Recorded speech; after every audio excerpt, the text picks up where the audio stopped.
In this fifth chapter, you will learn how the binding of the GABA neurotransmitter to GABA receptor channels will produce a chloride current. What are the objectives of this chapter? At the end of the chapter, you will know how to record a GABAergic current through a GABA receptor channel, which is a ligand-gated channel, and you will be able to identify the states of the channel, closed, open.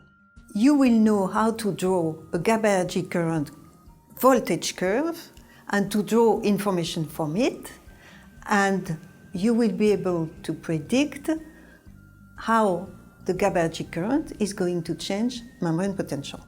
This chapter is somewhat a little more complicated than the one on glutamate because GABA sometimes produces a hyperpolarization of the membrane, most often a hyperpolarization, but sometimes it produces a depolarization and sometimes it produces no change of membrane potential.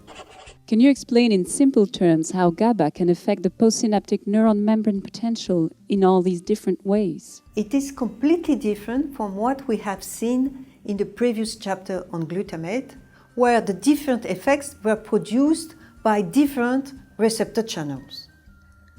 Here, there is only one type of receptor channel, the GABA type. It is the difference of concentration of chloride ions on either side of the membrane which makes the difference. If we wanted to use an analogy, it would be like a balance with two weighing pans. Depending on the relative charges on the pans, the balance leans on the right or on the left.